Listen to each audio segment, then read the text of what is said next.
All right, hello, and thank you for tuning into the Real Estate and Investment Show with Daniel Clavijo. I am Daniel Clavijo, coming to you from beautiful, sunny Palm Beach, Florida.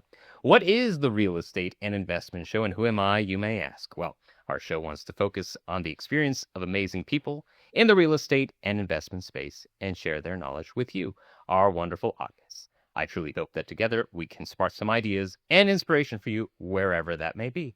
And who am I? Well, I'm an architect grad from the University of Miami, MBA grad from NYU Stern, and I've been designing homes in Palm Beach and the surrounding area for over a decade. I now get to share the stories of such talented individuals with you. Questions or suggestions about our show, write to us at info@TheReandishow.com. That also spells thereandishow.com, the abbreviated name for our show. Find us on YouTube, Spotify, and wherever you enjoy your podcast. We'd appreciate your help.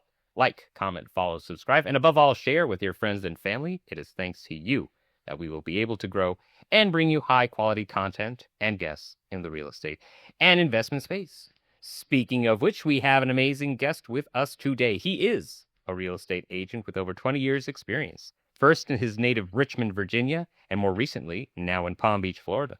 Working with his wife and daughter, he leads his family real estate team and is a real estate investor himself, buying, fixing, and maintaining properties. And he also has a successful entrepreneurial background, creating, leading, and selling companies, which includes a charter fishing business. He is the man, the myth, the legend, the one and only David Cooke. David. Daniel, wow, what an introduction. I don't know how I can even I didn't even know you were talking about it. But... Well, we tried to do our best, and thank you so much for being on the show. It's always important to get the insights of a real estate agent working the real estate business, and we've got many trends and interesting developments going around here, and I think it's also interesting to see how it developed with your time in Virginia as well, and you've got quite an interesting background, so thank you for being on the show. So as we say cheers... Cheers, Daniel. Please tell the audience a bit about your background, your bio, and please take it away. So, first of all, thank you for that amazing introduction. And thanks for letting me be a part of this and be on today. So, I have an interesting background. I didn't ever think that I was going to be in real estate. Like growing up, it was not something that I thought, this was going to be my path, right? Yeah. You mentioned I've had multiple businesses, and in 2008, 2009, when we were experiencing a global financial crisis, right? Yes. It was an opportunity. I saw an opportunity, and I took it. Everything happens in cycles, right? And I felt that that the real estate market at that time was in shambles. And in a lot of places, not everywhere, right? That truly, it wasn't everywhere, right? But it was definitely a time where we felt that there was certainly opportunity, right? And when so many people were exiting the real estate world, we kind of saw ourselves doing like a cannonball right into it, right? Being greedy when others are fearful, and fearful when others are as greedy, as Warren Buffett is likely to say, right? That's right. So it was an opportunity that I saw, and I entered into the real estate world as an investor at that time, not working with buyers or sellers, but seeing an opportunity to buy some real estate at significantly reduced or discounted pricing, right? In Richmond, Virginia. In Richmond, that's right. So I was in Richmond at that time. And through that, it continued to evolve. I had an opportunity, I had some things going on in my life at the time that made sense for me. I had a commercial landscaping business. Okay. And we specialized in healthcare facilities, so hospitals, freestanding medical office buildings. But we were a huge company in Richmond. And with what was going on in my life at the time, it made sense for me to really sell that business, step away, and dive into the real estate world, which is what I did. And I had already started picking up some opportunities and investing in real estate, and which led me to go ahead and get my real estate licensed. Right. And started working with buyers and sellers. I saw a gap in the market where I came from the world of relationships first, right? And I worked with some amazing people. I worked with some amazing people in Richmond. But I also saw an opportunity there where we could just really create something that was totally relationship focused. Yes. And started working with I joined a team at that time, actually, because I really didn't know what I was doing, right? Working with buyers and sellers. And we had all the benchmarks at that time. And I continued to invest in Richmond, eventually growing my own team and the Heirloom Group, which just recently was just acquired by Douglas Elliman in Richmond. So, Congratulations. yes, so that's pretty exciting stuff. Yes. I had a great team. They still are a great team. I'm very much still involved.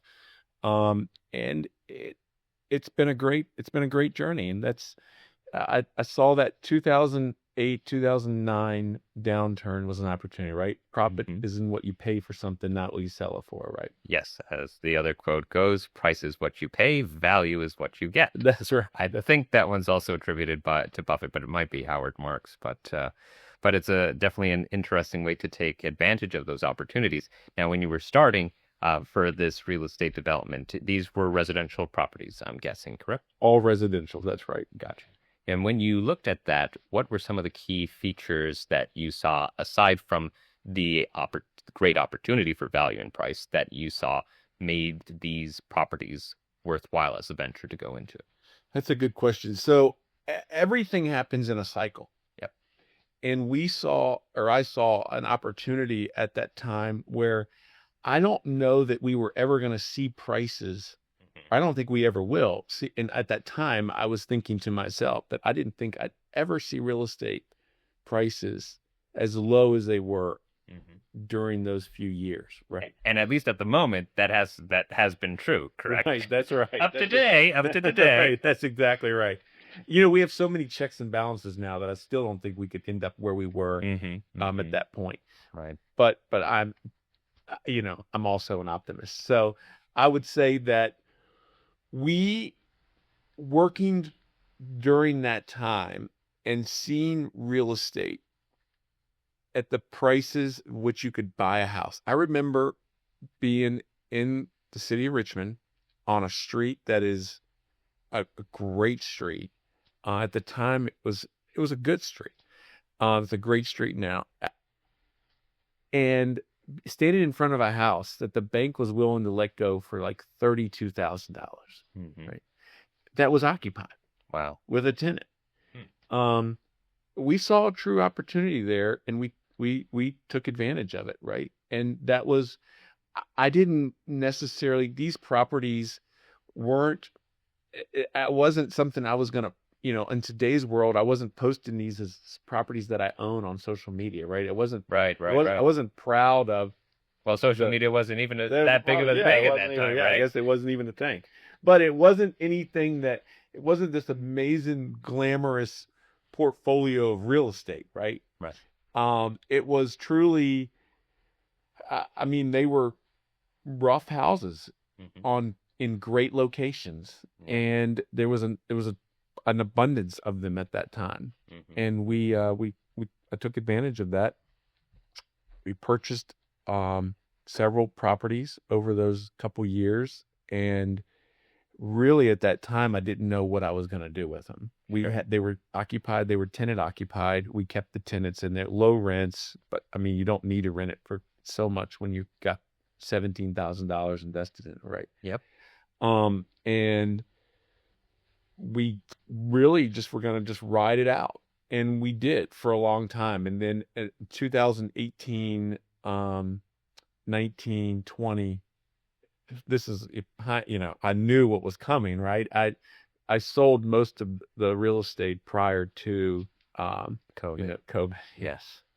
Which, I definitely knowing, I'd for sure left money on the table, right? Have you gone back and looked at them? I looked at one. Okay. And then I stopped. I didn't want to look at it anymore. I've heard that experience from, working as an architect, working with clients, and, they were building houses on spec and sold. And then it's amazing how, and even it was after COVID, like one client sold it, and then a few months later, the next person, and it was almost double. And I mean, that's Palm Beach real estate for you, but still, the tails are all over the United States, especially for that. They're all over. And Yep. Richmond's such a stable market. I mean, really and truly, during that time, unless it was something in a more depressed part of town, right? Mhm.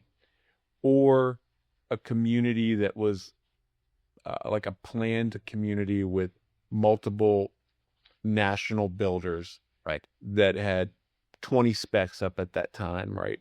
And they kind of got caught with a ton of inventory or a ton of lots, right? We didn't see in Richmond, it's interesting because there were it's a very stable market. That market is we saw more of a plateau. Right. There's way more demand than there has been for as long as I can remember in a lot of the neighborhoods than there is supply, right? So it didn't, even though, you weren't seeing these huge appreciations, right? I remember like in 2013 and 14 making offers on properties that had multiple offers on them already. Right. So it's an interesting, Richmond is a great real estate market. It really is. And I think that even in the worst of the real estate environment, right, it was more of a plateau than a decline, except for your planned communities a little further outside of town where you had all these mass production builders that had taken down, 100 lots or 100 home subdivision. Sure. And had built 10 specs. Right? Mm-hmm. Mm-hmm. Well, it's pretty impressive. So when you went and decided that it was going to be that you were going to be an independent agent, this was around 2016, 2017, right? What inspired you to be able to decide it was time for you to take the reins? So I wanted to create a team that where if I had the opportunity to join that team, I would have never left. Right. We focused. I remember this so clear. I was driving to the Richmond airport, and had been kind of a snowy morning, believe it or not, but it wasn't like planes were still taking off, but it was a snowy morning. And I remember I called the marketing. I had made a call into a marketing company. Mm-hmm. And they called me back on the way to the airport. And his name was Aaron. I was talking to Aaron. I'm like, Aaron, I'm branching out. I'm creating my own team. It's important to know that like for a year, I was operating. So I left the team that I had joined when I got into real estate. Yep. And I was operating as just an independent agent with my name. Gotcha. And I had an assistant. Mm-hmm. And Corey, who was with me then, is still with me today.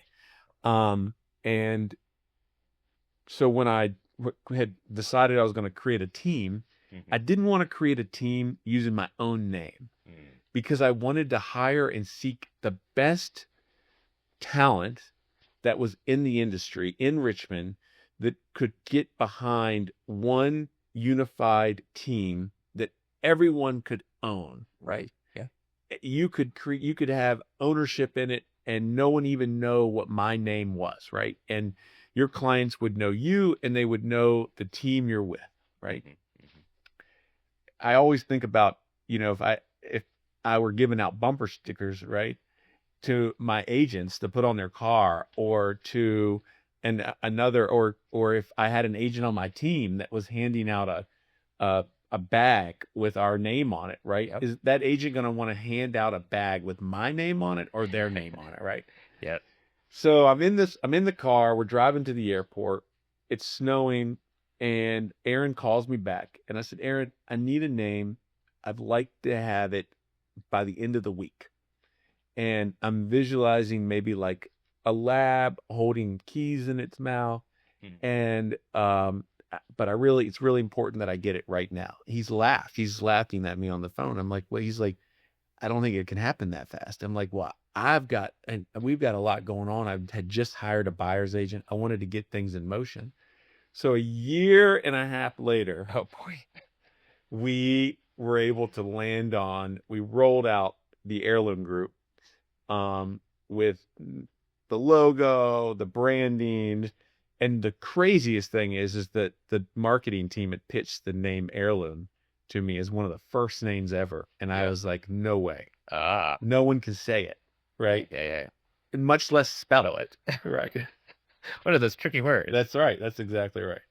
So we launched the Heirloom Group, and to quickly grew it. We were able to do what we thought we could do, by having a brand and a name like that, where we operated as our own group inside a brokerage, but we had an AEL, which is an agent enterprise location. So we were under a brokerage, but we ran our own office. And the team, we had a great team of really, I think, at the peak, we were 16 agents, great agents with a couple of the agents on our team, 30 plus years experience. Right. And that's what we were trying to attract. It was a lot easier to go and create the value in the Heirloom Group, a lot easier to an agent that had been in the business 20 years than it would be for them to try to get behind my name. Right. And all of a sudden they kind of become in the shadow. And that's what I didn't want. I wanted to create a team that I wanted to be a part of, right? Where it was just, we would truly operated as a team. Well, that sounds interesting, David. So when you were developing your team and you've had this entrepreneurial background from your commercial landscaping business, what were some of the other businesses that you've ran, and what did you take away from that to be able to implement into running your own real estate agents team? So that's that. Yeah. So Daniel, I would find opportunities in businesses that I felt would align with what I was doing. Right. For example, we started doing historic renovations and restorations. We did, which we have that company today, still today. I realized that there was a huge need. So I had an agent on my team who was a senior specialist, right? And that service was way bigger than just listing and helping that particular client transition, right? Because they could be transitioning to a single story home that's half the size of what we're getting ready to sell, or they could be transitioning into an active adult community that has progressive care as needed. So we really dived deep into that and became a huge part of the community in helping seniors transition. Right. It was a piece of our team, and with that, we were constantly needing dumpsters or junk clean out. And I was looking at how much was being spent and the process. So a lot of our clients, their homes are, they really just need a dumpster, or they needed a dumpster just big enough to clean out an attic, right? Or they needed a dumpster just big enough to go through the garage. And I was seeing them, I was aware of what was going on, right? And sometimes I'd see these 30-yard roll-off dumpsters in their standard concrete driveway, right? For a month. And I'm like, there's got to be a better way. Yeah. So we started doing some research, and there was a company that was in Richmond that was for sale at the time, called Dumpster Wagon. It's still a company. And they did like dump trailers, 6-yard, 14-yard dump trailers. Okay. And it was for sale. I saw an opportunity there. I felt like it would be a great service to be able to offer our clients. Plus, we would be able to use it for the projects we were doing. And we bought it. We bought the company. It worked out great. We had 21 dumpsters and 2 trucks and 3 full-time employees that ran that business. So that was an opportunity. I just sold it. We just sold it like a month ago. I just sold it. Congrats. Thank you very much. It was a great company. And we took it from being a kind of a sideline. The company that originally started it as a sideline, like something to do actually during COVID. They were they were a huge wrecker and towing company in Richmond. And they started this during COVID as another faucet for revenue, right? Yeah. And it was always like just it was just a back burner. And we bought it and we got the revenue. We tripled the revenue in 2 years. It became a huge service to our clients. Our clients loved it. It was a huge service to our construction and development company. But it was a business that I needed to be there for. And I wasn't going to bring it to South Florida. Sure. So we put it out for sale. We sold it. That's awesome. Yes. Big win. So it was great. So it looks like one of the things that you've found to be useful as have your different companies, and then you went on to do the real estate, is trying to find synergies, right? Where you can take existing benefits, existing talent, and then merging it with your own to be able to find a way to unlock greater potential and profitability, right? 100%. Awesome. And it's, and it's service, right? Yeah. I didn't want to have to wait. If I had a client that was ready to go, I could pick the phone up from their living room and have a dumpster in their driveway by that afternoon because it was our company. Yeah. Right. So if there was an opportunity there to be better and to offer a better service than what's out there, what the options are, because when we purchased a dumpster wagon, it was really geared towards contractors and like roofers and sure. flooring contract, anyone that needed a dumpster for a short period of time. And we really brought a whole nother residential service to the table with it. Gotcha. Very cool. What do you think, or how do you know when's the right time to sell a business? I have, that's a great success story that I just shared with you. Yes. I have sold a business at the wrong time too, right? For me, I feel like it's an intuition, right? Douglas Elliman just acquired my team in Richmond. I think I mentioned that. Yeah. And for that scenario, right, I felt like that the team had reached a place with my leadership that if I'm not going to be there full time and I'm not there, that it had reached a plateau, right? And I wanted to see the team go to the next level.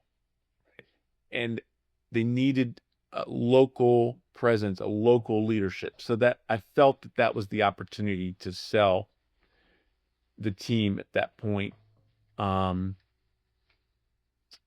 allow Douglas Elliman to come in and bring in their leadership, bring in their local presence.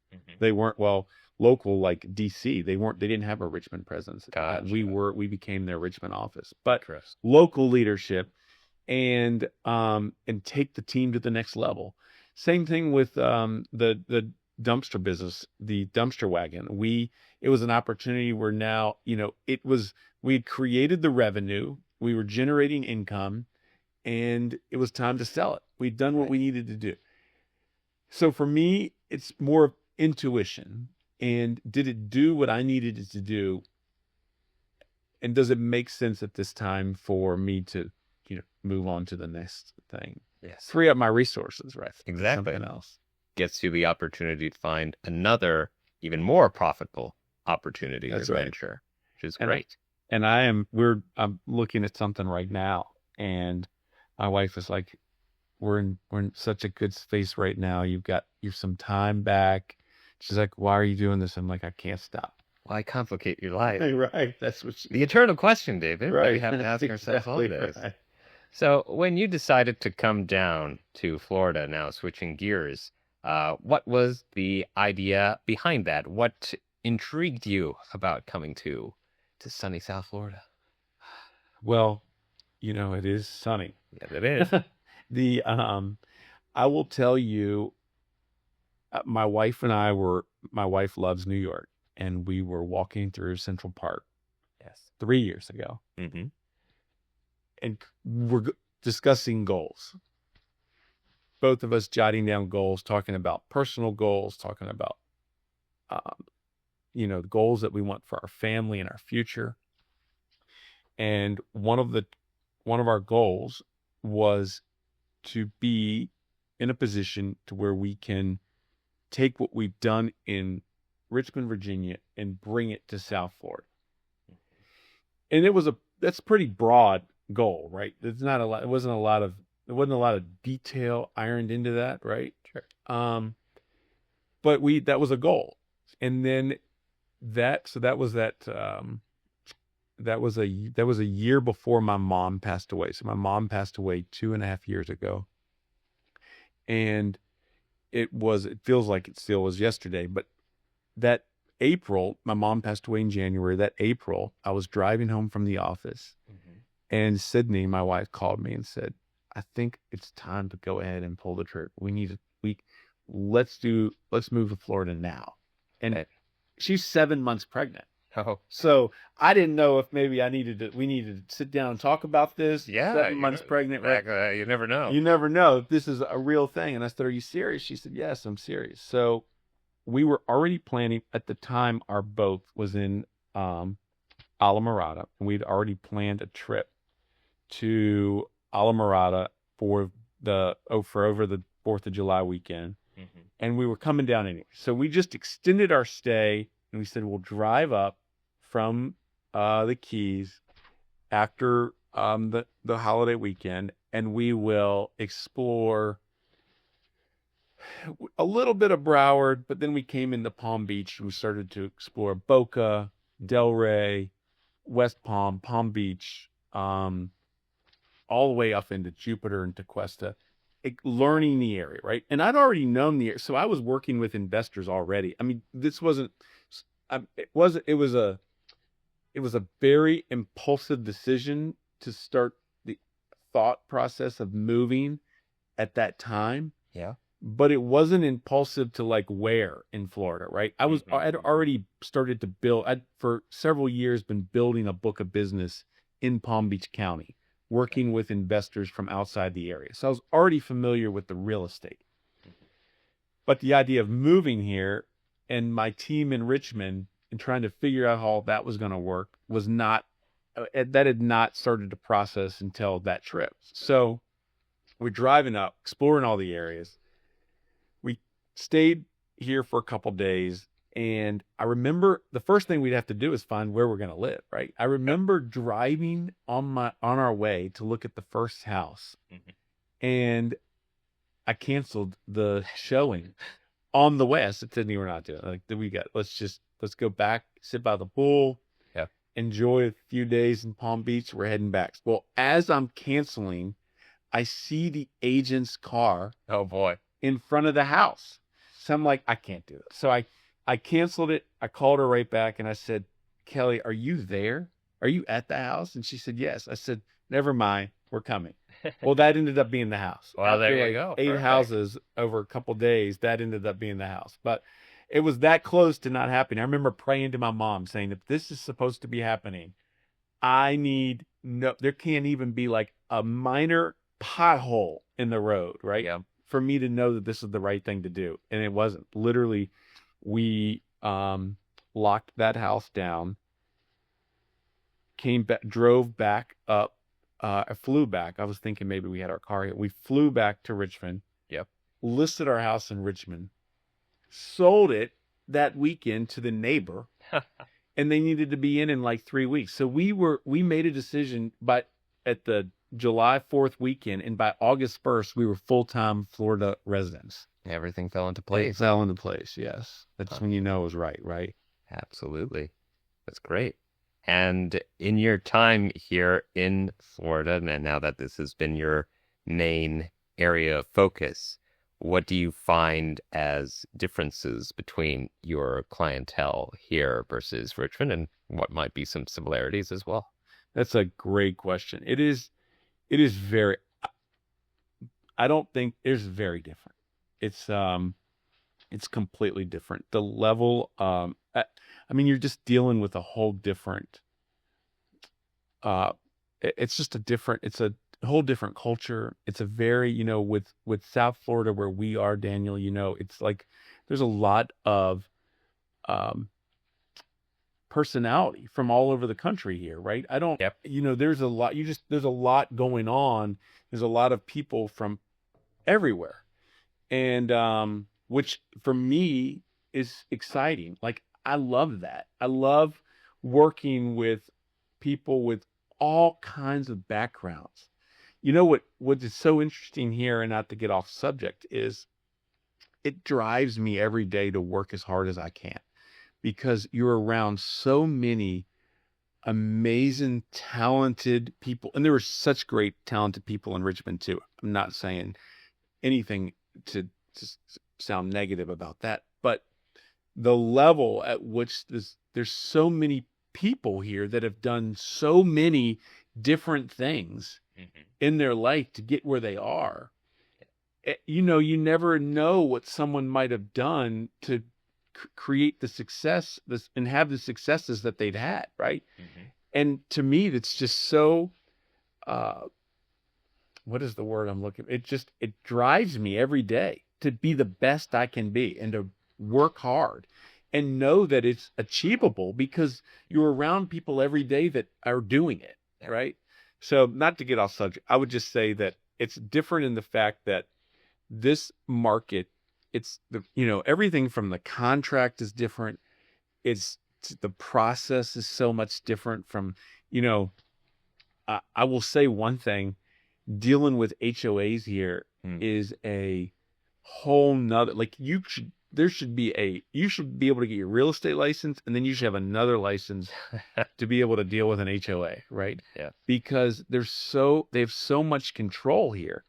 And that was a big learning curve, that whole process, right? Where there's just it's a big part of the transaction is dealing with, if you're in an HOA community, dealing with the HOA. Not that I'm all for an HOA. I like rules and understand why they exist, but that's been a big, Of course. Well, that's great. And the price point, you're dealing with huge numbers. Yes. Every day. Yes. Well, part of that is having such an interesting population is part of the reason for the podcast as well. And I get to have people who are great as you and you have this interesting background. Now, you also have had the opportunity in specializing in commercial land and development transactions, and now you're also doing these other investments here yourself. I know that you recently got approval for some work on a historic property in West Palm Beach. So what is that process looking like for you, and what are some key takeaways that you have from the process? I tell you, the historical process is very it's a process. Time intensive. Oh, labor intensive. Time intensive is in the how extensive it is just it's a whole thing. I only have words for it, right? I'm sitting here trying to figure out the words to say. But at the same time, we have such an appreciation for it. And, I just sat through my first historic preservation review meeting, right? Yes. And I learned just so much from being in there. And what a great, it's incredible group of people that are on the board. I have a super amount of respect for them and what they're dealing with. And the projects and what's happening all around is just unbelievable, right? Seeing and hearing about these different projects. It was a very long process. We lost, one of the things that, in Richmond, we could have had this same project done in 3 or 4 months, right? Yeah.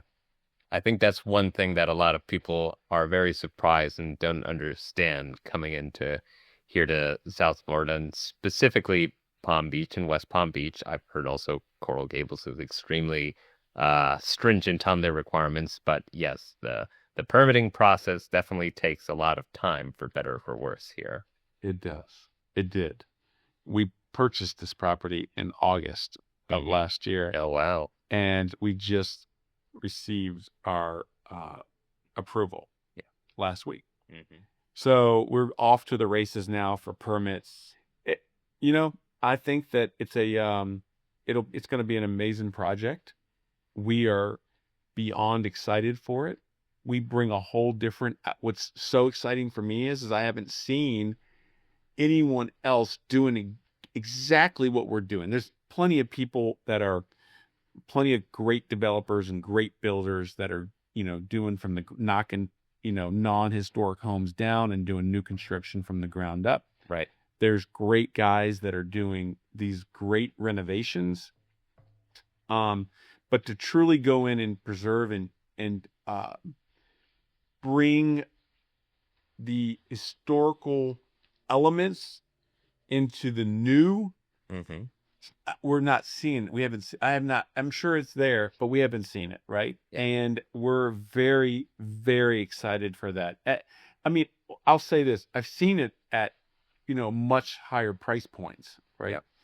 But in our price point, to be able to deliver that type of product and create that product, we're super excited about. So much character, and we believe in preserving. I mean, again, this is our niche. We like it. We love what we're doing, and we've got a great project that's getting ready to come to market. That's awesome. And at that same time, your charter fishing company that we had mentioned at the beginning, is that something that had stayed in a focus in Virginia, or is something here in Florida as well? No, so we have sadly had to leave that behind. It was that's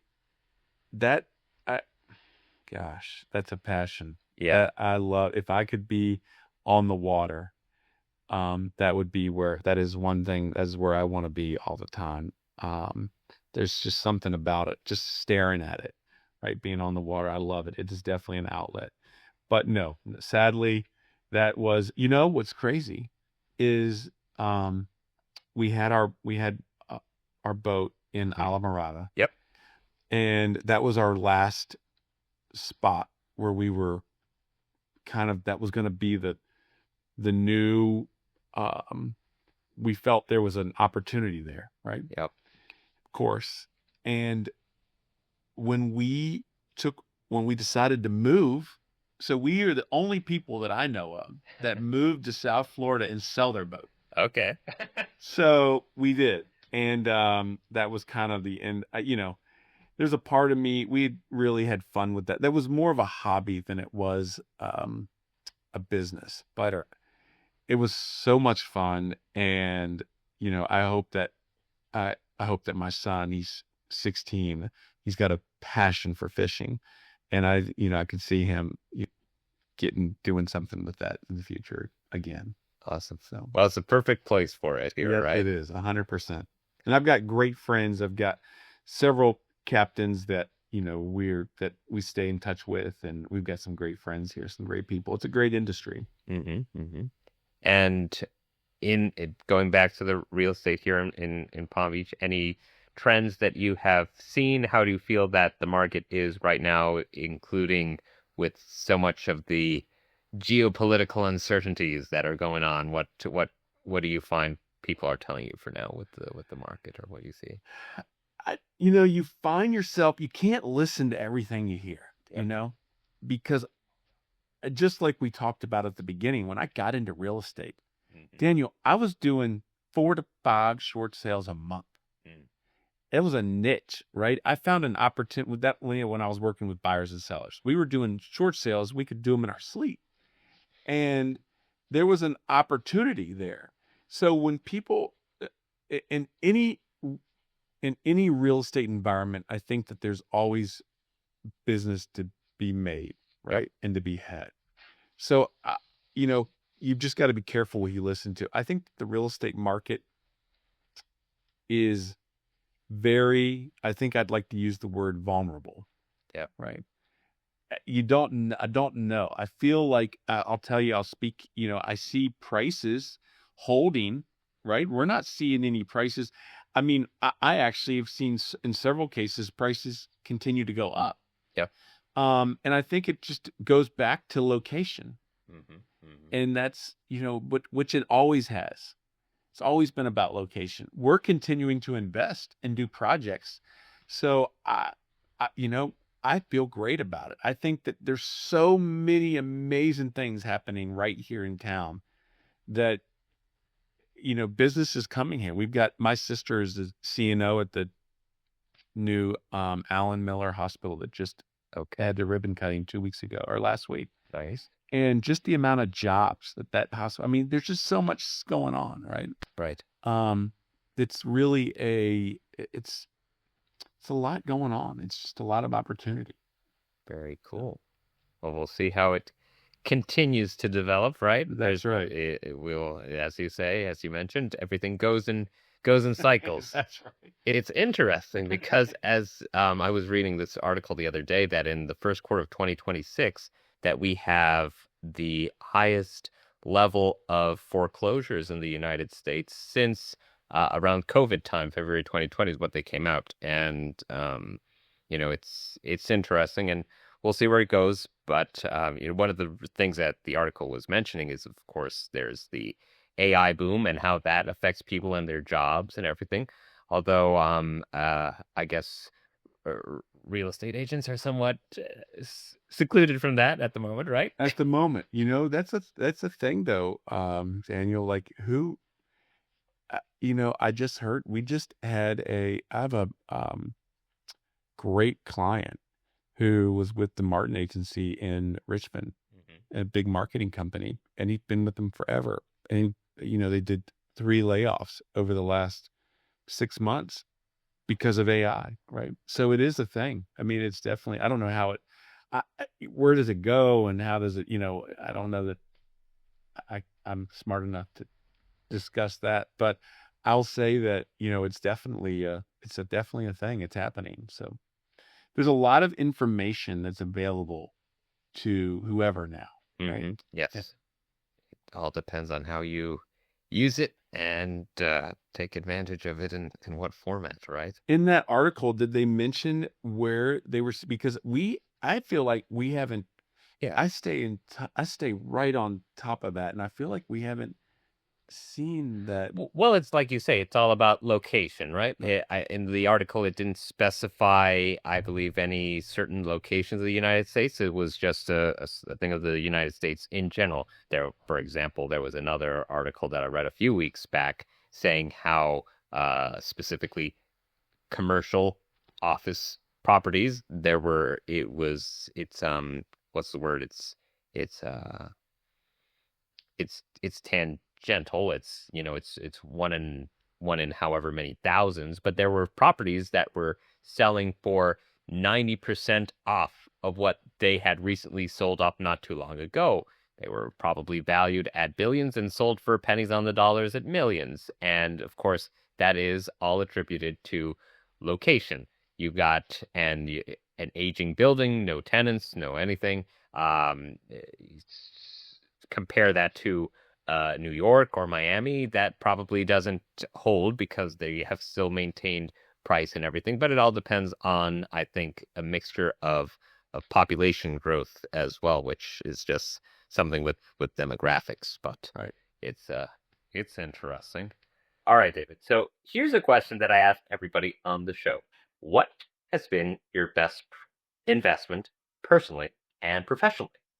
I like that. That's a good question. So I'd say just right off the cuff, the first thing that comes to my mind is personally, I would say, my best investment has been in the time and energy that I've spent in my family. Right. And, there was a period of time where I would say, just to be completely candid, that I didn't, that, I felt like there was so much other things going on that I allowed myself to get distracted from that through my, different times of my life. Sure. And our responsibility, different commitments. 100%. And I think that, Daniel, as I really dug in and had an epiphany, I guess you would say, and realized that, what is really important in this, this life, and that is family, right? And so my investment in my family has personally been my best personal investment, right? And then I'd like to talk about this because I'd like to mention this anytime I'm coaching my team or talking. I always share this story. In fact, when you first asked that question, this real estate transaction popped into my head, and then sitting here talking, I realized that, that's probably not the biggest investment that I've made professionally. There's another opportunity that I'd like to share, and it's one that I share all the time. I had a client. I was on my way to Charlottesville in Virginia to a brewery to meet some friends, and they were all excited. This has been planned for 6 months, right? And I got a phone call from a guy that wanted to see a $17,000 lot. And it was like an hour and a half away from where I was going. And I stopped right there, and I agreed. I said, no problem. And that $17,000 lot that I showed turned into over, I think at this point to date, 89 million in real estate transactions. Wow, with that client. One client. Amazing. So I share that story with my team all the time because it's not about the instant gratification, right? It's the long-term play. You take care of people and you treat them the right way, and you do what's right with your business, and it all comes back. Yeah. 89, and we've got another deal on the table right now, which would put it over $90 million from one client that wanted to see a $17,000 lot. You never know what happens when you're going to say yes. That's right. Like saying yes to be on the podcast. Yeah. Hey, I would do this over and over again. This is the greatest podcast out there. Did you still get to go to the brewery with your friends? Or I do. You blew them off. I blew them off. Oh, wow. Well, I blew them off, and they still love it. But then you ought to, but you must have bought a drink. Yeah, exactly. I definitely owed them a few drinks and some lunch because it had been planned forever. But you know what? It was when you first asked that question, I was going to tell a different story, and then I thought that's really $17,000 lots turned into $90 million worth of real estate value. So very cool. All right, I've asked you a lot of questions, David, but now you get to ask yourself one. Do you know how that's going to work? Oh, that's interesting. How does that work? You probably already know because you did listen to interviews before. Yeah, I did. I saw. I got a little bit of a sneak peek here. Yes. We got a question from the fish flip. Oh yeah, let's see here. I hope I get a good one. By the way, these chairs are really comfortable. I'm glad you like them. There we go. All right, please read your long question. Please read your question into the microphone. All right, what do you think is the most underrated invention? Oh, interesting. There we go. Wow. That's a good question. I have to think about that for a second.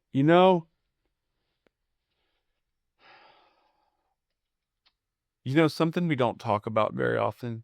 Vacuum cleaners. There you go. Interesting. That's the first thing that comes to mind. Were you expecting me to say that?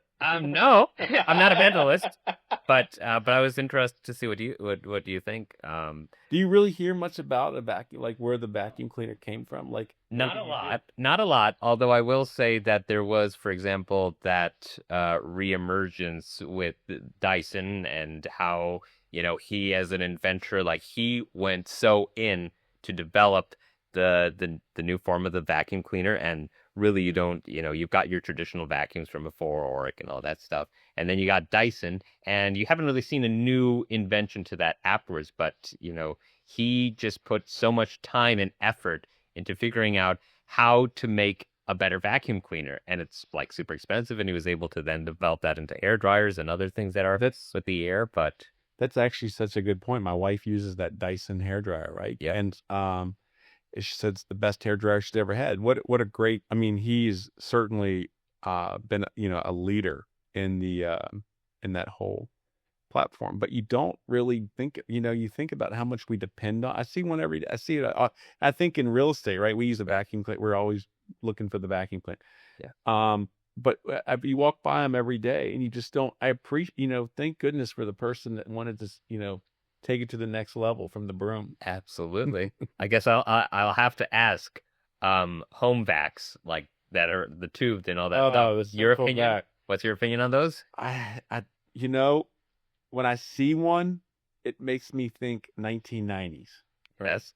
And if a home had one, if I'm showing a property, as soon as I see one, I'm thinking, I don't even have to know what age the house is. Yep. If I see a central vac, I know it was built in like the late 1990s, maybe even 95, 90, 90s, mid 90s, or like early 2000s. Mm-hmm. And usually it would mean that this was a higher end home, right? Yeah. To have that. Same with the intercom system, right? If you see the central vac, normally you see the intercom system too.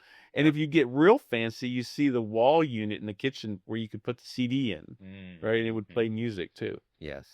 But going back to the central vac, I've owned a home with a central vac, and we never used it. The hose is cumbersome. Yep. And you just don't have the power, right? I never felt like it was really doing its job. Right. And I think most people feel that way too. I don't really ever see anyone say, I've got to have no one's built. I mean, you're an architect. Are you putting central vac in any of these homes? Against my will. There's one person who are a few people who over the years have asked for it, but I do not like them. I kind of despise them with a passion, to be honest. Me too. So they are terrible. That hose is awful, right? Yes. So please, no central vacs. Yes, no more. Now, just about time to wrap it up, but let me ask, do you have a suggestion for a future guest on the Real Estate and Investment Show? You know who would be great? Ramona Bryan. Okay. She is such an interesting person. I just sold her property in West Palm. She bought a beautiful condo on North Flagler, and she's an incredible person. She's great. She's moving here from Central Florida, but she's lived in Miami forever, and has lived all over. Really, I mean, she's just so great. She is involved in several. She's got a nonprofit. Just a great person. You should definitely talk to her. I'll make the connection. I appreciate it. What's your nonprofit about? So it's all related to food and what we put in our body, and how important it is to really be aware of the what we're taking in, and the food that we are eating and buying, and making sure that we understand what really is in it, and the benefits that just changing your diet really have. I need to be probably talking to her more. Not at all. Everybody's great. Yes, but she's a great person. It's really great. I've had a really good time getting to know more about her and her past and her business. Just a great person.